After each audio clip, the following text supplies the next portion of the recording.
My name is Myra Stephen, and I was a caregiver together with my sisters and others for my mom, who was living with Alzheimer's. And she was in the hospital for the last 2 weeks of her life.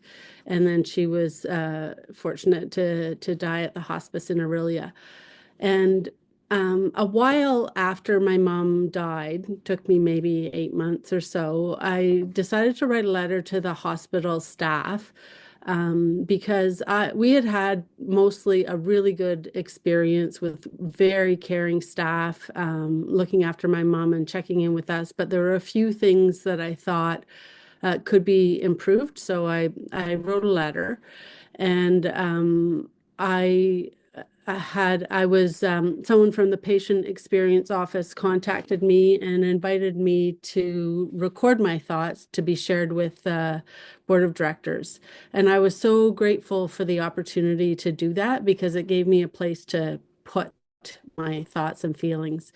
And the two big things in the letter, besides a lot of compliments for the good care, were about the open visiting policy and about patient-centered and family-centered care and what could be done to improve both of those things. I won't go into a lot of detail because I talked about that in the last video, but just really briefly, the open visiting policy switched from being an open visiting policy to a tighter one because of COVID. And so it meant that people could only stay with a patient if they were palliative or if they had a communication challenge.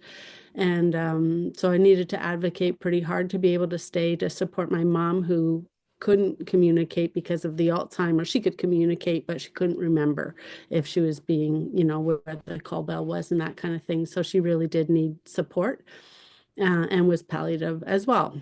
And then the open visiting, or then the patient and family-centered care, we had a few extraordinary experiences with some nurses who took the time to ask us when my mom couldn't communicate, what is she like? What matters to her?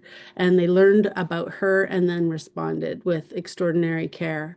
And I think that made such a difference. And so my ask was just what can we do to have more of that? Because I mean, most of the staff were very caring, but a few of the staff went above and beyond to really try to find out about the human, not the person in the bed and the person beside the bed, and and then respond based on that information.